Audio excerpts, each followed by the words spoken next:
Olá, bem-vindo ao podcast do PPGLM.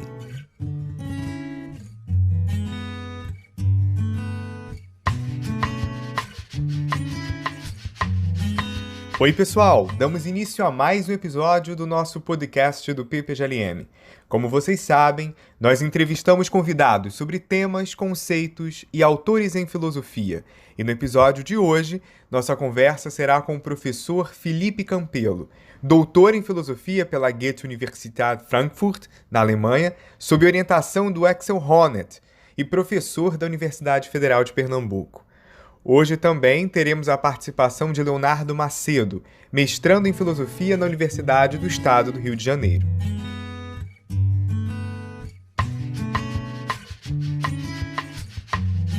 Antes de tudo, quero agradecer ao Felipe por ter aceitado o nosso convite. No livro da História da Filosofia, sempre houve um capítulo de crítica à realidade na qual vivemos. Certamente torna-se mais intenso na medida em que as contradições históricas e sociais são mais desafiadoras. O século XX foi marcado, dentre outros movimentos intelectuais, pela teoria crítica na filosofia, bastante expressiva e com nomes importantes hoje. Para começar, vou fazer a pergunta mais importante, Felipe. Afinal, o que é teoria crítica? Olá, Tiago. Olá, Leonardo. Um prazer estar aqui com vocês. Eu confesso que sou um ouvinte entusiasta aqui do projeto, do podcast de vocês. Parabéns aí ao PPGLM por essa iniciativa incrível. Ontem mesmo eu estava ouvindo um podcast sobre Tocqueville e estou sempre acompanhando aí, então é um prazer estar aqui hoje conversando com vocês. Então, Tiago, para começar, assim, né, o que é que seria a teoria crítica, eu acho que vale a pena a gente entender contra o que se coloca a teoria crítica, ou seja, qual seria a teoria que supostamente, digamos assim, não seria crítica, né?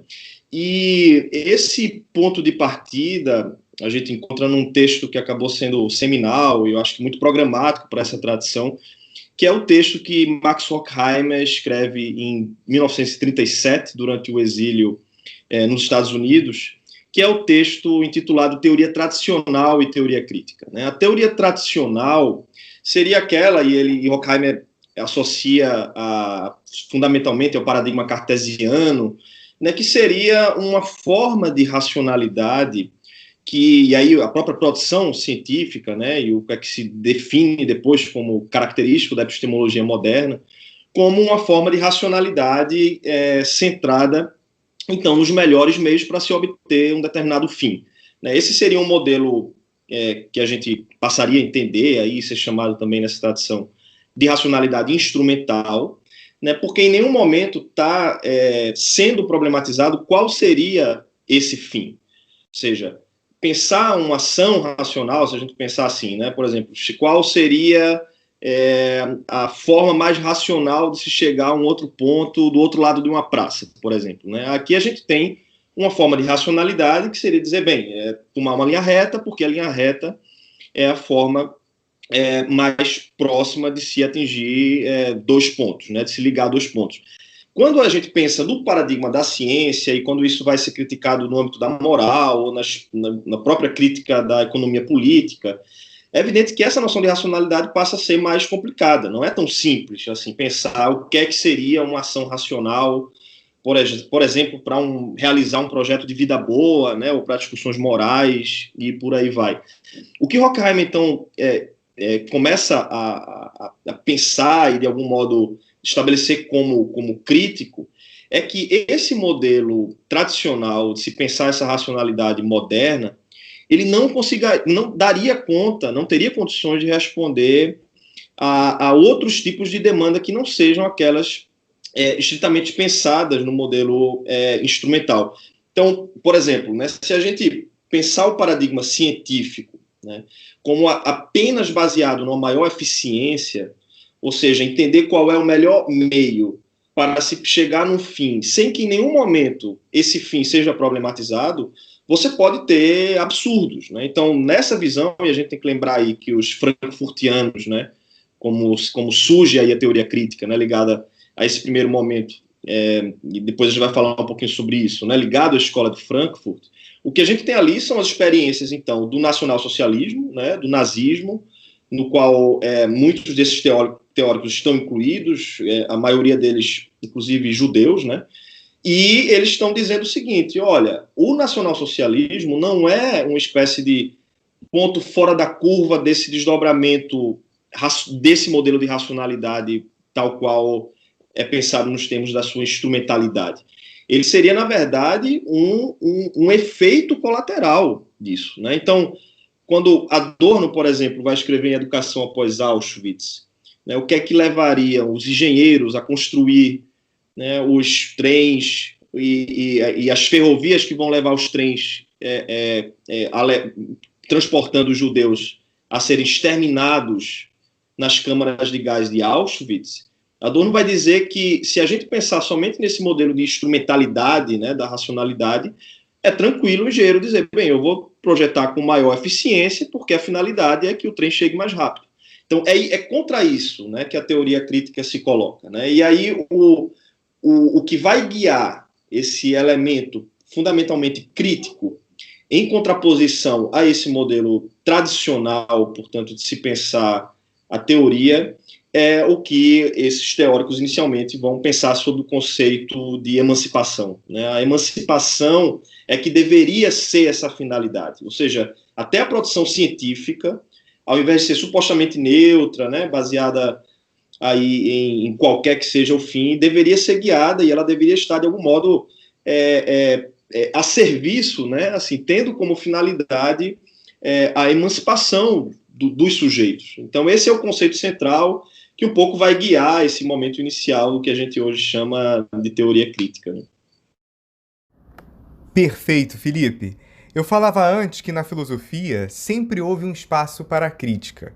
Mas a gente pode considerar também que o filósofo alemão Hegel foi quem, de modo muito contundente, fez de seu tempo o objeto da filosofia. Professor, de que maneira podemos retomar Hegel a partir da teoria crítica e quais os principais conceitos que foram mobilizados por esse filósofo para pensar a política e a sociedade? Então, Tiago, eu sou até um pouco suspeito, né, assim, porque, inclusive, aqui uma nota, uma trajetória um pouco intelectual, né, assim, pessoal, que eu cheguei, e o interesse pela teoria crítica, ela partiu de um interesse anterior por Hegel. Então, desde o início da graduação, eu comecei ali a me interessar por Hegel, tinha um projeto de iniciação científica sobre o escrito da diferença de Fichte e Schelling, eu estava bem entusiasmado ali naquele momento por trabalhar com Hegel, né? E o que é que acontece? Num determinado momento, caiu em minhas mãos, isso já mais para o final da graduação, um livro de Axel Honneth, né, o Luta por Reconhecimento, que é um trabalho importante e hoje um dos principais nomes ligados à tradição da teoria crítica, que era uma tentativa de atualização de Hegel, principalmente da sua filosofia política, né, e da teoria da justiça hegeliana. Eu, quando li aquele livro, disse, olha, é possível a gente retomar Hegel de uma maneira que, de fato, atenda aí a demandas do nosso tempo, né, que, aliás, seria fazer jus à própria filosofia hegeliana, né, de pensar o seu tempo em conceito. Quando eu, então, comecei a trabalhar com luta por reconhecimento, na época eu dizia, bem, seria um sonho poder ser orientado, então por essa forma, né, por alguém que está fazendo essa forma de atualização, que era o Honneth, e aí acabou dando certo aí no doutorado, né? Então, a teoria crítica, e esse interesse, né, que é um pouco pessoal, mas eu acho que se confunde com a forma como Hegel hoje pode ser relido de maneira muito profícua, e muito disso se deu através da tradição da teoria crítica, né? Você tem ali, claro, uma espécie de hegelianismo mais de esquerda, como é chamado no debate, mas, ao mesmo tempo, muito aberto a outras discussões, né? Muito da filosofia anglo-saxã, né? Que começou um pouco com a já atualização de Habermas. A gente pode voltar um pouco a falar sobre isso. Então, tem uma forma de pensar hoje Hegel que eu diria que voltou a tornar Hegel relevante também para o debate da filosofia política através dessa recepção via teoria crítica. E o que é que eu destacaria apenas como central nisso, né? Hegel, ele foi um pensador que tentou mostrar sua filosofia como fundamentalmente uma crítica social, né? A preocupação de Hegel, até quando ele fala do sujeito, da concepção da individualidade moderna, que é algo que para Hegel é uma herança importante da modernidade, que não deveria ser descartada, né? Mas é a tentativa de pensar como essa compreensão do sujeito, como a própria noção, por exemplo, de liberdade individual, que passa a ser central no debate moderno, como ele não deve ser deslocado, né, dissociado da crítica social. É a compreensão de que o sujeito, dentro das suas perspectivas de liberdade, de formação de desejos, de projetos de vida, tudo isso depende de um vocabulário que antecede o próprio sujeito, né, que é um vocabulário social. Então, a centralidade da própria filosofia política de Hegel é voltada, então, às práticas sociais, às instituições, né, pensar aí como isso se dá na família, né, na esfera do mercado, do trabalho, né, na sociedade civil, como é pensado no tempo de Hegel, né, não no sentido que a gente tem hoje, né, mas no sentido de práticas econômicas, e, por fim, no próprio Estado, né, as instituições do Estado como sendo fundamentais para a realização da liberdade. A teoria crítica, ela, então, herda essa centralidade da crítica social, né? Então, é pensar como se dá esse processo dialético, né, de constituição da individualidade e crítica social. E eu destacaria, por fim, Tiago, um outro elemento ligado a isso, que eu acho também de grande importância e instigante para a gente pensar várias das questões que são colocadas hoje, né? Porque tem uma grande parte da tradição hegeliana, mais dos hegelianos de direita, e um pouco foram acusados, né, por lerem Hegel como alguém que estava legitimando o status quo da Prússia do seu tempo. E, então, Hegel, digamos assim, como se trouxesse essa legitimação despotencializando aquilo que seria propriamente crítico. Quando a tradição do hegelianismo de esquerda, né, que vai atravessar por Marx e chega à teoria crítica, ela está tentando mostrar um potencial crítico, não um potencial de legitimação das instituições. Então, uma frase famosa de Hegel, né, que todo real, enquanto efetividade, né, ele é racional, não significa, evidentemente, que todas aquelas instituições, ou que Hegel, falando do seu tempo, ele está legitimando aquelas instituições. Ele está fazendo algo aqui que eu acho novo e muito produtivo, né, para pensar filosoficamente, que não é apenas uma descrição neutra, como se fosse uma descrição, digamos, das ciências particulares, né, que é algo que Hegel entende como limitada, mas é um tipo de descrição que ela própria é normativa. O que é que isso quer dizer? É que quando Hegel pensa essa racionalidade, ele está pensando o potencial de racionalidade ali naqueles conflitos, nas experiências de luta, naquilo que as instituições elas ainda não incorporaram como demanda por liberdade. Então, há uma tentativa de oferecer um novo vocabulário para a descrição da realidade. A Prússia do tempo de Hegel era uma Prússia economicamente destroçada, né, politicamente dividida, né, fundamentalmente agrária, sequer tinha passado por uma experiência ainda da industrialização, né, politicamente, olhando o que estava acontecendo na França, todos os acontecimentos revolucionários, e com, aliás, bastante inveja, né, e admiração do que estava acontecendo ali, e que se percebe que a Prússia do seu tempo, na verdade, está muito atrasada. Então, o que Hegel faz com a filosofia dele é tentar oferecer um novo conceito, novas ferramentas conceituais, uma nova visão de mundo, um novo vocabulário que permitisse compreender não somente aquilo que já estava dado, digamos assim, no seu tempo, mas como aquelas experiências revolucionárias e disruptivas poderia oferecer algo novo. Em linhas gerais, poderia falar mais como se configuram as chamadas gerações na teoria crítica, as suas prioridades, seus enfoques teóricos, considerando brevemente o caráter materialista da crítica social feita pela Escola de Frankfurt, com Adorno e Marcuse, a guinada epistêmica de Habermas e as questões mais debatidas atualmente? Então, Tiago, essa questão é interessante porque, e aqui fazendo um gancho um pouco com a questão anterior, né? Porque essa tentativa de oferecer não apenas uma descrição, né, da sociedade, que a gente percebe aqui que sucumbiria naquela crítica que o Horkheim tinha feito, né, da teoria tradicional, ou seja, de achar que há uma neutralidade epistêmica, né, da própria ciência, né, e das próprias nossas noções, né, de vocabulário, nossas visões de mundo, e o que seria crítico seria justamente tentar oferecer, então, um novo vocabulário, né? O que é que a gente quer fazer quando a gente faz teoria, né? Para onde está indo isso, né? O que é que a gente quer com isso? E eu acho que um pouco essas questões ligaram de um modo ou de outro, né? As diferentes tradições da teoria crítica.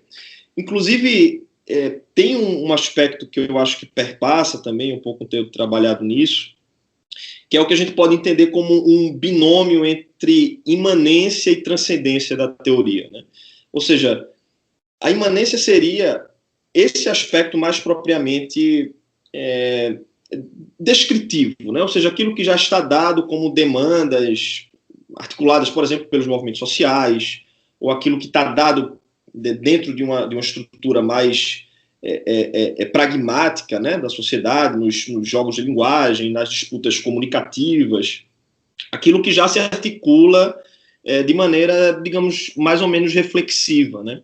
Mas a teoria crítica, ela sempre teve também esse pezinho aí na transcendência, ou seja, na ideia de que muitas das nossas experiências e daquilo que a gente articula já reflexivamente, se isso depende de uma estrutura social, de práticas, de hábitos, de um vocabulário que, por sua vez, antecede e cria o horizonte normativo dessas demandas reflexivas, né? Há uma possibilidade e há até um papel central da crítica que seria tentar mostrar o que é isso, né?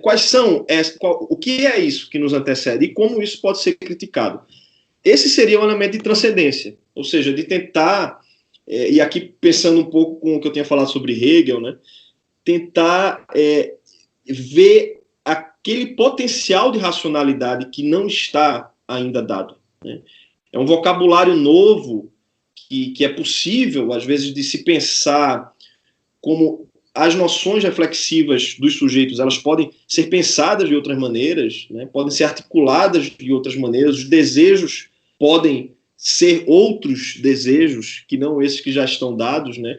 Isso seria um potencial de transcendência. Muito do que o próprio Hegel e a teoria crítica se opõem a boa parte do vocabulário liberal da modernidade é um pouco essa espécie do que eles entenderiam como sendo uma ficção, né? Ou seja, bastaria pensarmos uma noção negativa, em que a liberdade não tivesse coerção por parte do Estado, das instituições, que os indivíduos tivessem protegido, né, essa esfera particular, né, da liberdade, que com isso eles poderiam, então, realizar, né, seus projetos de vida boa.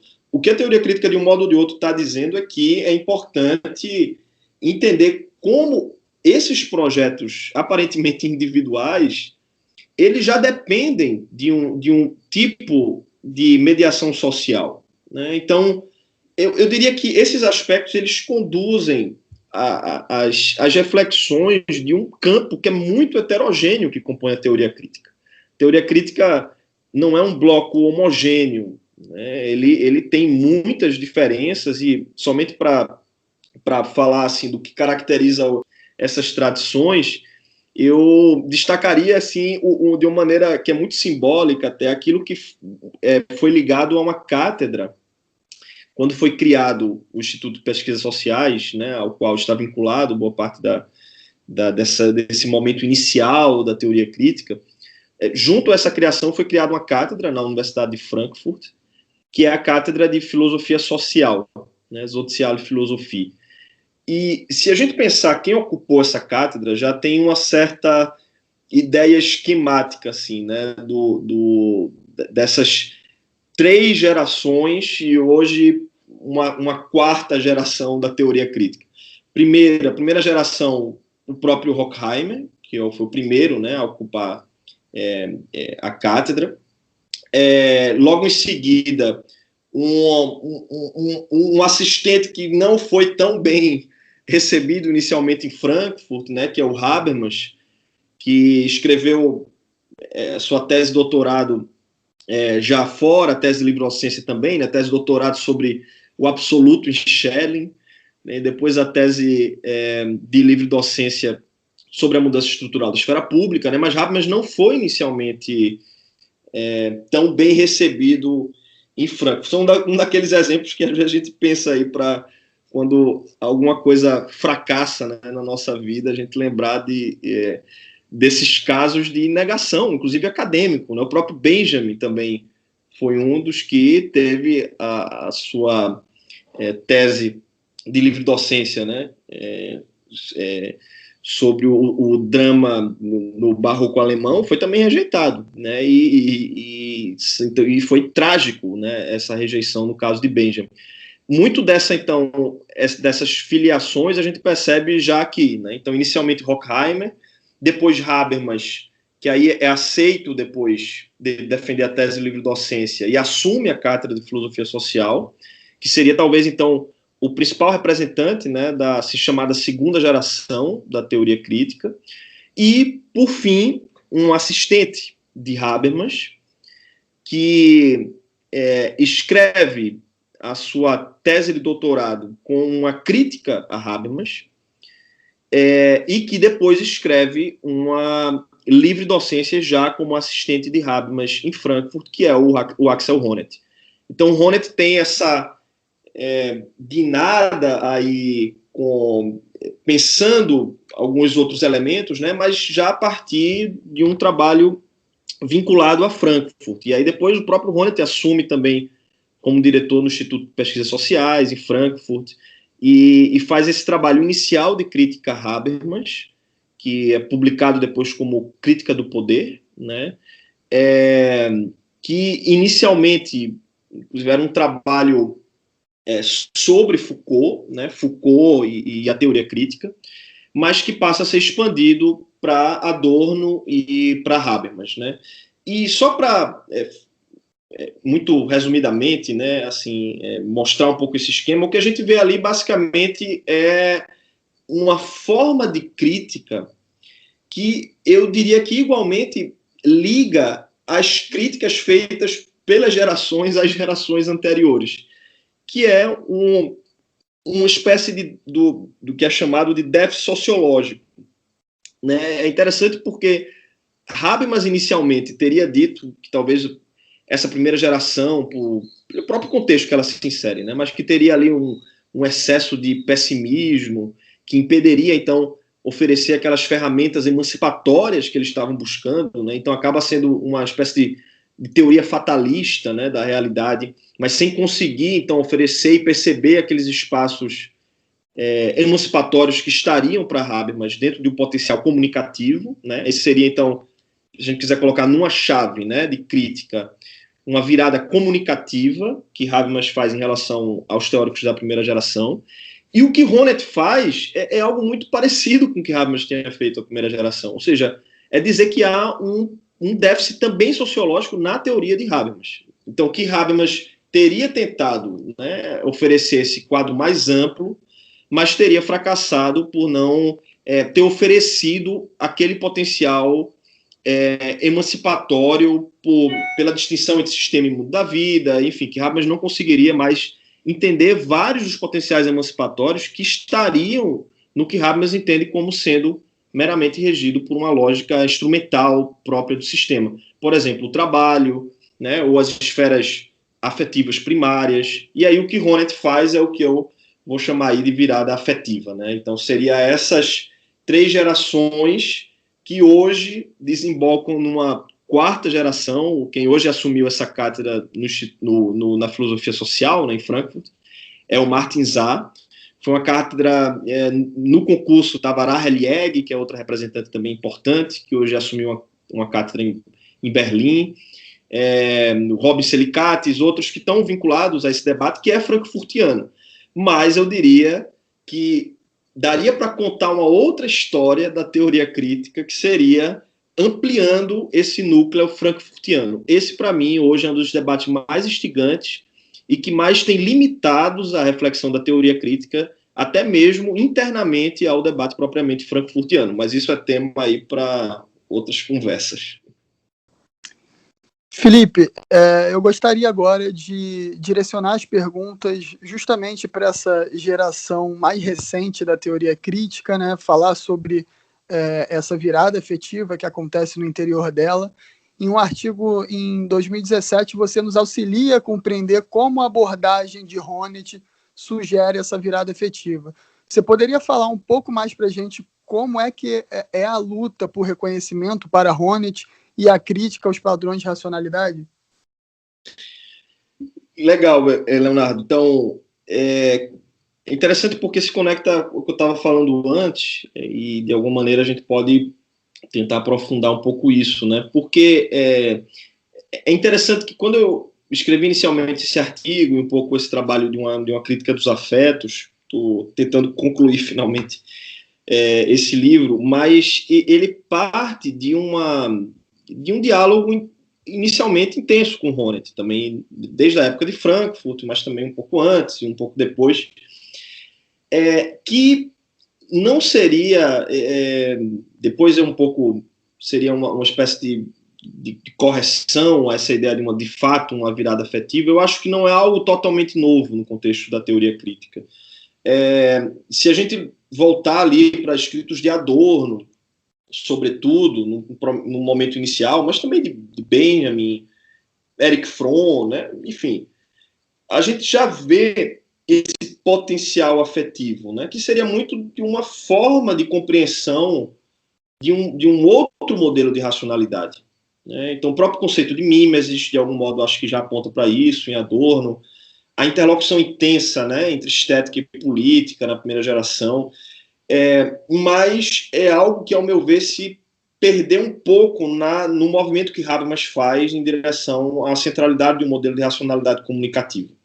Então, a gente poderia chamar de virada afetiva o que Honneth faz, mas também de um retorno, talvez, de uma recuperação de temas que estavam presentes na primeira geração e que aí se dá, de fato, como uma resposta a Habermas. E, ao meu ver, isso se dá, sobretudo, como uma forma crítica, né, a um excesso de procedimentalismo da teoria habermasiana, né? Ou seja, quando Habermas ele coloca um pé na racionalidade comunicativa, eu acho que tem um ganho importante aí, que é que a gente pode chamar de uma virada intersubjetiva, né? Então, a centralidade da crítica estrutural, mas não de uma maneira monolítica, né? Eu pensando, não sei, as estruturas, e aí você tem um debate sobre a questão do funcionalismo, né? Teorias mais funcionalistas.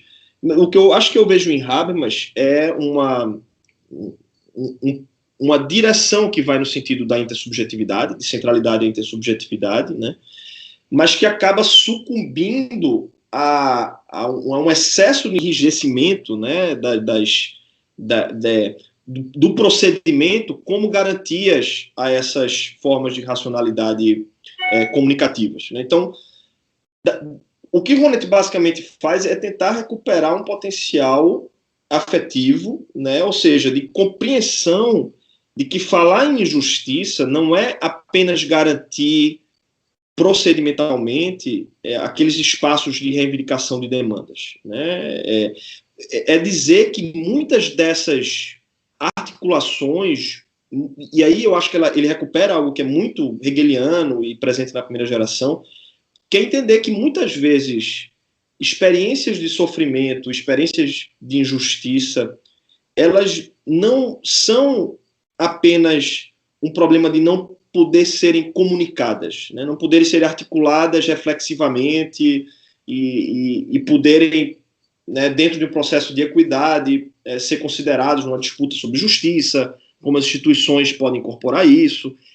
Para Honneth, é como se houvesse um nível anterior a isso, que é a dificuldade que os sujeitos têm, muitas vezes, não somente em expressar essas experiências, mas poder propriamente senti-las, né? Ou seja, quando muitas vezes são experiências muito difusas, onde não há uma clareza, né, sobre o que é que provoca aquela injustiça, ou que forma de sofrimento levam a ela, né? E por isso que a crítica deveria ser antecipada, no sentido de dar um passo atrás, né?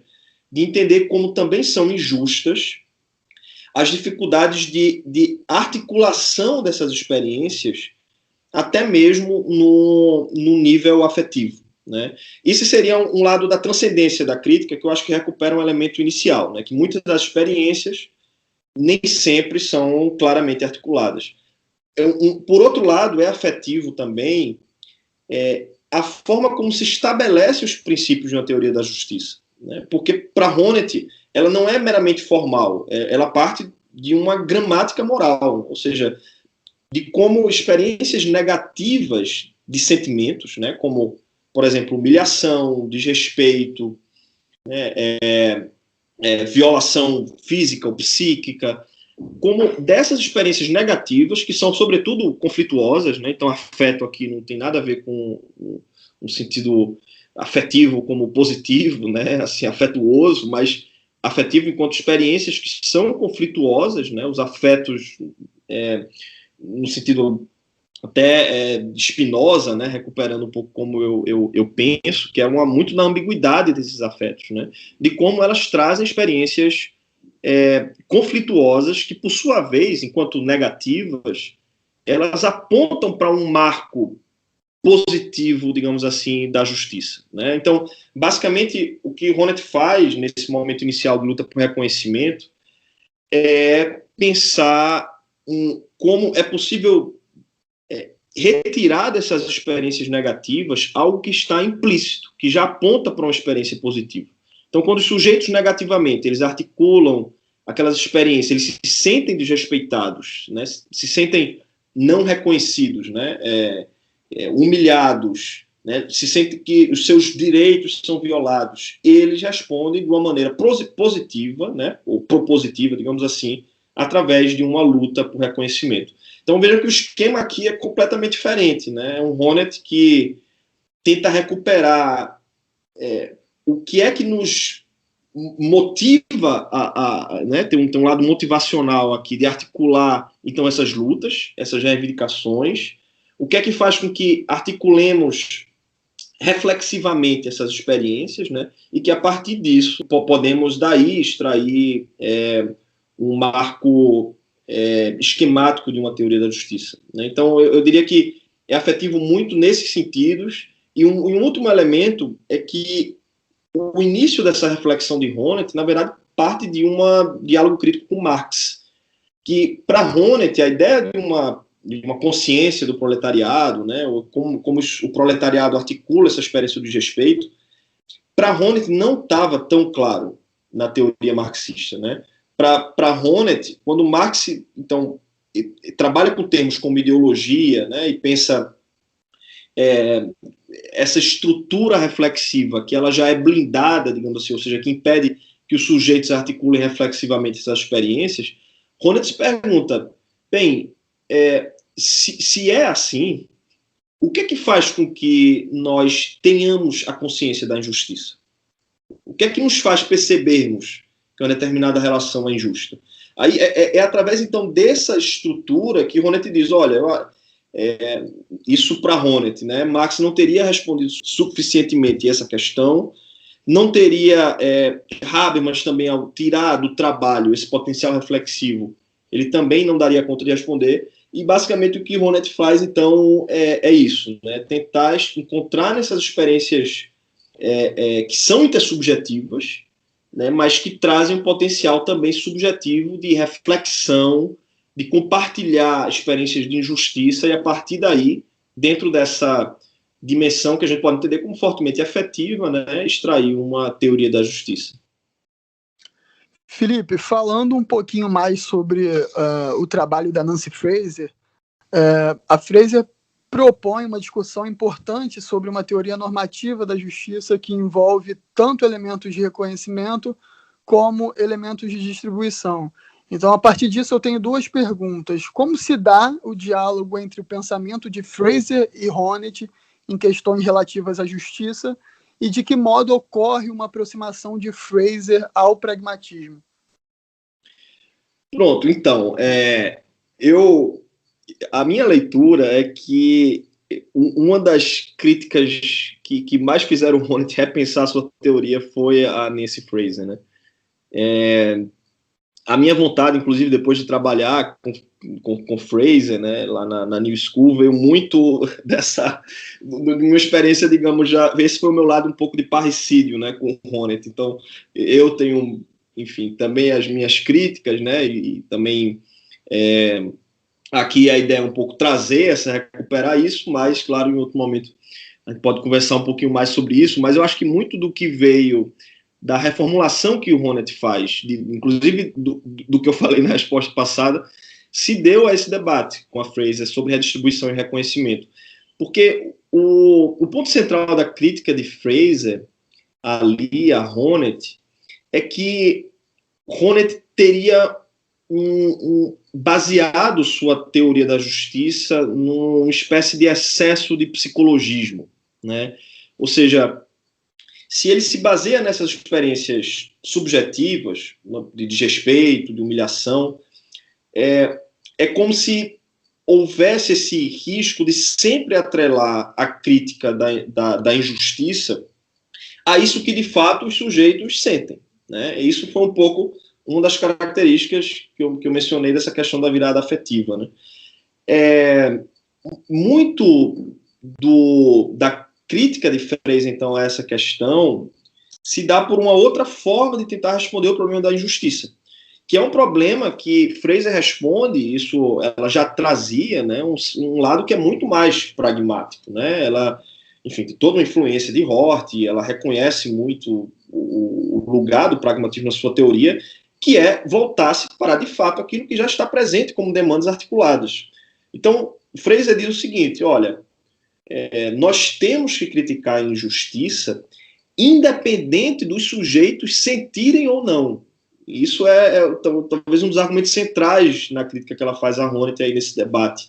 Ou seja, é deslocar um pouco, né, a crítica dos sentimentos morais da injustiça, digamos assim, a uma crítica mais propriamente estrutural. Então, eu diria que Fraser ela é mais estrutural, né, no sentido da centralidade também, né, sobretudo na estrutura de uma economia política, né, acho que muito no sentido da influência de Marx, né, e eu acho que Fraser tem um pé mais forte nessa tentativa de mostrar a centralidade da redistribuição, né, dentro dessas experiências, e, por outro lado, né, junto a esse pé mais forte em Marx, a influência do pragmatismo, né, de como essas demandas já estão ali. Inclusive, Fraser ela tem uma certa aversão, né, assim, a basear essa experiência, por exemplo, em conceitos psicanalíticos, né, em pensar as categorias psicanalíticas como centrais para essa crítica social, ou esse tipo de psicologismo, né, de pensar como uma forte base antropológica poderia oferecer isso. Para Honneth, isso tem toda uma trajetória que é muito forte na própria teoria crítica, evidentemente, né, o próprio lugar da psicanálise, inicialmente, depois Habermas recupera ali até conhecimento e interesse, né, um pouco em debate sobre Freud, depois ele abandona em nome da psicologia social, né, e aí a forte presença tanto da psicologia do desenvolvimento, né, de Piaget e de Kohlberg, quanto da psicologia pragmática, inclusive, né, de George Herbert Mead. É interessante porque em Luta por Reconhecimento a gente vê um Honneth em relação a esse debate que é exatamente recuperando essa visão de Habermas, né? A forma que ele atualiza Hegel é através de MIDI. A estrutura de leitura de Honneth, nesse momento inicial do Luta por Reconhecimento, é sobretudo, uma forma de leitura derivada já da influência de Habermas. Eu diria que é tal e qual. A leitura que Honneth faz de Hegel, de encontrar esse potencial de intersubjetividade no jovem hegeliano, e que o Hegel maduro teria abandonado esse potencial, né, em prol de um conceito monológico de espírito, a forma de atualizar Hegel a partir de MIDI, né, tudo isso era a leitura que Habermas fazia de Hegel, né, desde o trabalho Interação, que é um texto seminal, né, da década de 60, que acho um dos textos já mais instigantes de atualização de Hegel, que Habermas escreve, né, e isso vai ser recuperado depois por Honneth. Um outro debate aqui dessa influência de Honneth, inicial, né, da centralidade de um modelo antropológico para a teoria honnethiana, é o diálogo que ele tem com Hans Joas, que é um colega, um amigo de Honneth, e tem um trabalho muito, muito sólido também na sociologia, né, e muitos dos escritos iniciais, o primeiro livro que Honneth lança, né, é um debate que ele faz, né, que ele escreve em conjunto com o Hans Joas, e muito desse debate se dá através de uma base antropológica de uma teoria social, que é muito comum, né, no debate alemão, que a gente viu como isso é central na teoria crítica, e quando Honneth vai para um diálogo com Fraser, aí a coisa muda completamente, porque aí as referências, então, de Fraser muito mais ligadas a Marx e ao pragmatismo, não é que não considerem, né, considera essa dimensão, enfim, de uma centralidade da subjetividade, né, mas o foco da crítica é completamente diferente, né, são modos de pensar uma crítica da injustiça enquanto crítica às instituições. E o que acontece? Ao meu ver, isso se dá realmente e Honneth sofre o impacto, né, dessa crítica, porque o movimento que vai de luta por reconhecimento até o direito da liberdade, ao meu ver, é um movimento de levar a sério a crítica de Fraser. Ou seja, essa leitura de Honneth, da centralidade aí, de como Hegel, o jovem Hegel, teria pensado em intersubjetividade, né, porque ali você tem propriamente uma teoria da subjetividade enquanto intersubjetividade, né, enquanto então, experiências ali centradas no conceito de espírito, né, a forma como o Honneth baseia a luta por reconhecimento nessas experiências de violação de sentimentos morais, né, essa gramática social compartilhada, ou seja, tudo isso que estava como central na reflexão da experiência do conflito que se dá enquanto apoiada numa teoria da subjetividade, tudo isso não se vê mais no direito da liberdade, né? O direito da liberdade, então, muito mais próximo a esse digamos, um Honneth que aceita a crítica de Fraser, mas que não dá uma resposta como Fraser dá. A direção vai ser bem diferente, né? E a resposta de Honneth vai ser mais hegeliana, que vai ser não no sentido, porque Fraser tem até um lado um pouco procedimental nessa resposta, né, que, por exemplo, o conceito de paridade participativa e etc., você tem o pé mais forte ali em Marx. A resposta de Honneth é basicamente levar as últimas análises à proposta hegeliana. Então, o direito da liberdade é tal e qual uma forma de atualização da filosofia do direito de Hegel, né? Inclusive a estrutura, o sumário, as formas de liberdade, as pré-condições de liberdade. O que temos ali, então, é um Honneth que se desloca dessa centralidade, então, nas experiências subjetivas, né, e afetivas, portanto, da qual ele partia para desenvolver uma teoria da justiça, para desdobrar propriamente uma teoria das instituições. Basicamente, eu acho que muita coisa se perde aí. Eu acho que daria para desenvolver uma crítica às instituições sem perder de vista essa dimensão também afetiva que está presente nas práticas sociais, né? e sem perder uma dimensão fundamentalmente forte do conflito. E eu acho que tinha um Honneth de luta por reconhecimento ali, que poderia ter levado, eu acho que, a sério essas críticas de Fraser, mas sem dar essa resposta como ele desenvolve no Direito da Liberdade, né? Mas aí também seria questões para um longo debate. Felipe, o Rainer Forst é um pensador que tem se destacado, sobretudo pela questão da justificação e também por sua teoria do poder nominal, a compreensão do poder como um espaço de razões intersubjetivamente compartilhadas. Quais as principais contribuições de Forst para a teoria crítica hoje? Eu costumo dizer que o Forst ficou com o lado kantiano de Habermas, enquanto o Honneth ficou com o hegeliano, né? Eu acho que é isso que Forst basicamente faz.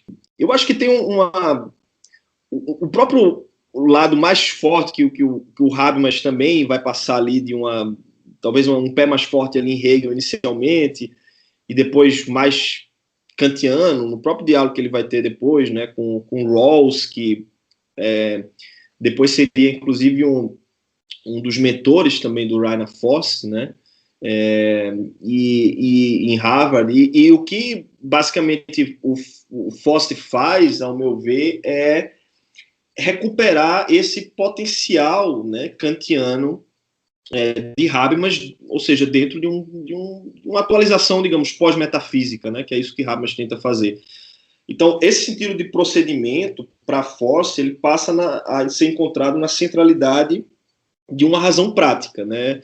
Ou seja, na capacidade que os sujeitos têm de dar boas razões, né? Ou seja, de justificar, né, suas ações, seus projetos de vida, né? Aquilo que estaria na distinção kantiana entre moral e ética, né? Ou seja, de pensar uma esfera de crítica de projetos particulares de vida boa ligados à articulação intersubjetiva desses projetos, né? Ou seja, de como as instituições elas dão esse espaço para que possa haver essas justificações e de uma maneira inversa, num certo sentido, e aí tem a ver com essa teoria do poder nominal que ele tem desenvolvido, que para haver uma interferência também nessa esfera particular, individual, teria que ter boas razões, né? Ou seja, teria que haver uma justificação para essa interferência dentro das articulações privadas da razão subjetiva. Você vê que essa estrutura prática da racionalidade, ela é muito kantiana. Ele recupera ali um pouco a questão do espaço das razões de Sellars, né? Então de pensar uma crítica à racionalidade, uma crítica ao poder, não como, digamos, uma estrutura que tem ali em si, né, uma força própria, né, mas o poder como sendo essa articulação, digamos, um certo procedimental no sentido mínimo, né, ou seja, de que há uma forma de articulação das razões, que isso por si só já mostra o horizonte que a gente tem para justificar nossas razões, né, ou como não podemos justificar. E eu lembro que eu estava no colóquio em Praga, quando o Forst apresentou pela primeira vez esse material, quer dizer, não tenho certeza se foi a primeira vez, eu acho que ele talvez tenha apresentado antes em algum lugar, mas era naquele momento, né, que se apresenta assim o esboço do projeto, e eu lembro que ali já estava presente isso que seria um projeto esquemático de Forst. Assim que eu cheguei em Frankfurt, tinha o grupo de estudos ligados ao Instituto de Pesquisas Sociais, que era um grupo internacional de estudos de teoria crítica, estava debatendo Forst, né? Era na época o Crítica da Justificação, Kritik der Rechtfertigung, que Forst estava começando a desdobrar, então, todo esse lado kantiano, né, que eu acompanhei muito de perto. Eu gosto bastante, assim, né, de Forst, e frequentei os seminários dele na época de Frankfurt. Depois a gente se encontrou num seminário que organizaram para ele, a Amy Allen, lá em Pittsburgh, desculpa, na Penn State, e e logo em seguida, Fosse, inclusive, ele me deu uma carona, eu voltei com ele da Penn State para Nova York. E a gente, enfim, desde então, mantém um diálogo muito legal, é alguém que realmente eu admiro muito nessa... Ele está ali, né, na terceira geração, entre a terceira e a quarta. Ele é um pouco mais jovem, né, que Honneth, tem um trabalho realmente impressionante, é alguém que eu acho que vale a pena também ter um diálogo com ele, apesar que é esse sentido, né, assim, como daria para repensar essas formas de críticas com um marco mais alargado de referências, né, eu acho que a estrutura dele está ali muito, muito clara, né, aquele conjunto de referências que ele tem ali. Eu lembro, inclusive, que a gente publicou um artigo de Habermas sobre o conceito de tolerância aqui na revista do PPG, e eu até uso isso como um exemplo interessante assim para às vezes as dificuldades de comunicação, né? Porque a gente mandou um e-mail para Habermas pedindo autorização e 15 minutos depois Habermas tinha respondido dando autorização e indicando uma nota de rodapé que ele queria colocar e dizer como aquela reflexão dele se devia ao trabalho do Foster. Então, você vê essa admiração que Habermas tem por Foster, talvez, enfim, esse pé mais forte em Kant aí no penúltimo Habermas. Eu acho que o último Habermas ele é bem hegeliano, assim. Mas o penúltimo Habermas, digamos assim, se for para... eu acho que não é possível fazer essas divisões, mas esquematicamente ele vê uma admiração muito forte nessa continuidade que o Foster, né, deu a teoria dele. E eu acho que nesse sentido de explorar essas referências contemporâneas, um pouco desse debate da razão prática, de justificações, vale muito a pena pensar o Foster. Além desse inicial, né, desse projeto inicial que o Foster fez também em Frankfurt, junto ali também com Habermas, que era o debate sobre o conceito de tolerância, que aí foi a livre docência, né, de Foster, o Tolerance in Conflict. 2 escritos que ele fez, né, sobre a tolerância e que tem um fôlego histórico também, vale a pena salientar isso, né, que eu acho impressionante, até pouco, eu acho que se perdeu muito, né, essa volta também a uma história, não no sentido só de reconstrução normativa, como vai estar ali em Honneth depois, que é quase que uma história que já está auto-justificada, no sentido muito hegeliano mesmo, né, meio teleológico, com a ideia de progresso, e aí basta você reconstruir a história incorporando aí, vendo nela essa incorporação de projetos de liberdade, né? Eu acho que o que Foster faz é levar a sério idiosincrasias e conflitos históricos, que também é um trabalho que eu acho interessante. Então, é um tipo de projeto que também eu acho que vale a pena a gente discutir. Muito, muito bom. Para finalizar, Felipe, pode falar mais sobre a relação entre afetos e instituições na democracia, considerando o papel de conteúdos emotivos e afetivos na praxis social?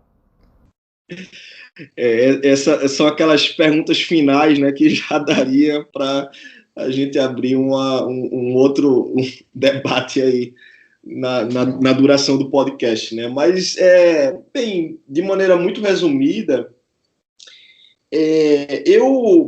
isso realmente é o que eu tenho me ocupado aí, o que tem um pouco aí movido, né, me inquietado, no sentido também passional, né, ou seja, de mover as paixões também dentro de um trabalho intelectual, que eu acho que, concordando um pouco com Hegel, que nada no mundo de grande foi feito sem paixões, eu diria que, inclusive, também isso que nos interessa, né, de refletir sobre um determinado tema, né, isso me move muito por uma inquietação com o esgotamento de um modelo de racionalidade para se pensar a complexidade do tecido social, né? Eu vejo, então, enfim, daria para ver muito mais. Você tem um debate empírico também, uma literatura grande, né, que tem surgido aí sobre o lugar, né, desses limites de racionalidade, seja num debate da economia, onde o lugar da racionalidade, rational choice, também foi muito preponderante durante o tempo, né? E tem cada vez mais se esgotado isso, né? E eu acho que muito por uma exigência empírica, ou seja, um confrontamento com uma realidade que não se mostra racional, né? Então, quando a gente vai lá para escolhas políticas, a gente vê que não dá conta acreditar ou normativamente, né, que devemos agir de maneira racional. Certo, do ponto de vista normativo, isso pode até fazer um certo sentido, mas o que eu tenho tentado mostrar é que até nesse sentido normativo, a gente pode falar em uma certa racionalidade dos afetos. Então, superar um pouco essa dicotomia, né, entre razão, emoção, para tentar entender quais são aqueles afetos que são mobilizados também politicamente, que fazem parte da praxis social, e que podem ser afetos democráticos. Né? Pensarmos, então, essa mobilização de afetos não baseado, portanto, numa forma de circulação que mina por dentro o jogo democrático. Eu acho que é isso muito que a gente tem visto, a circulação do afeto do ódio, né, da dificuldade de lidar com a diferença, de culpabilizar sempre uma outra identidade, né, esse processo do othering. Isso a gente viu que muito da ascensão da extrema-direita recentemente, né, desde o discurso de Trump aqui no Brasil, enfim, são muito, conseguiram, eu diria, até de uma maneira muito estratégica, saber valer essa mobilização de afetos. O Cambridge Analytica já tinha sido, né, uma prova disso, você fazer uma tipificação de personalidades, de jogos, então, de como isso cumpre e como você consegue manipular, né, e jogar com esses afetos. A instalação de um gabinete do ódio de maneira muito estratégica, né, intencional, soube se valer disso, né, e eu acho que a gente tem que pensar a política levando a sério essa capacidade de mobilização dos afetos. Isso, sobretudo, para dar uma resposta também, né, a pensar como essa forma de análise e de uma crítica dos afetos pode também contribuir para o jogo democrático. Isso é basicamente, então, o que eu tenho feito, né, envolve aí muito do que a gente conversou hoje, inclusive, sobre esse lugar das experiências subjetivas na crítica, como os sujeitos eles realmente articulam essas reflexões, ou o que é que nos faz, diante de injustiça, muitas vezes nos bloquearmos, né, e não reagir energicamente, enquanto em outros casos a gente sai aí na luta por uma demanda por mudanças. O que a gente está vendo hoje na América Latina, eu acho que é um exemplo muito claro disso, né? O que é que diferencia o que decorreu aqui desde julho de 2013 para o que aconteceu, por exemplo, no Chile, ou o que está acontecendo na Colômbia por conta de uma reforma tributária. Eu lembro que eu estava, inclusive, no Chile, quando estava lá em Santiago, tinha voltado do Museu da Verdade, do Museu da Memória, e eu vi um pessoal pulando as catracas, né, do metrô. Aí tinha um colega meu, que era professor de Direito, lá da Universidade do Chile, e eu perguntei, o que está acontecendo? Ele disse, não, é um protestozinho aí qualquer por conta do aumento das passagens. Aí eu disse, olha, eu já vi essa cena, né? Então, quando eu penso, né, essa mobilização dos afetos, eu dizer o seguinte, olha, ali há paixões por trás daquilo. Mas o que é que faz com que essas paixões se tornem efetivamente mudanças institucionais? Qual é o impacto disso? Né? Porque você pode ter aquilo ali no Chile, cuja consequência foi histórica, foi uma mudança da Constituição que estava em voga desde a época de Pinochet, né? Com a eleição, então, com expressiva, que dava um resultado anti-establishment, mas não um anti-establishment cínico, né, como nos Estados Unidos. O que é que fez com que ali nos Estados Unidos a tomada do Capitólio pudesse ser respondida de uma maneira institucional em que aquelas paixões irruptivas não prevalecessem? O que é que fez com que no Brasil essas respostas de 2013 dessem naquilo que a gente conhece bem? Então é um pouco isso que eu tenho pensado, né? Não somente do ponto de vista empírico, que eu acho que aí teria um trabalho de fôlego, que depende aí de muitas, enfim, de estudos mais amplos, mas pensar, sobretudo, a partir da filosofia, um debate normativo, né? Ou seja, como definimos, então, afetos democráticos, né? Qual deve ser o lugar das paixões dentro desse jogo político, né? Eu acho que aí são questões normativas, né? Qual o lugar disso numa teoria da justiça, qual o lugar dessas experiências e dessas narrativas, da forma como articulamos nossos afetos diante da crítica da injustiça. Se aquela pergunta que Fraser faz diante de Honneth, de que será que só podemos fazer uma crítica da injustiça a partir de sentirmos a experiência da injustiça, tudo isso, ao meu ver, permanece muito instigante, né, para um trabalho filosófico. É isso, então, um pouco que eu tenho feito aí, o que tem me incomodado filosoficamente ultimamente. Perfeito. Agradeço você, Felipe, pela ótima entrevista. Obrigado por ter participado com a gente hoje. Eu agradeço também, Tiago, Leonardo, foi um prazer conversar com vocês aqui, muitas informações, né? Espero que tenha, de alguma maneira esquemática, ajudado a gente a compreender essa tradição tão instigante, complexa, heterogênea, que é a teoria crítica. Muito obrigado. Obrigado a você que nos ouviu, pela sua audiência. Compartilhe esse episódio com os amigos. Vai lá, segue a gente nas redes sociais. Estamos no Instagram, em @ppglm.ufrj. Também no YouTube, no nosso canal, ppglm/ufrj. E no Facebook, em facebook.com/ppglmufrj, tudo junto. Continua com a gente, acompanhando os próximos episódios do podcast do PPGLM.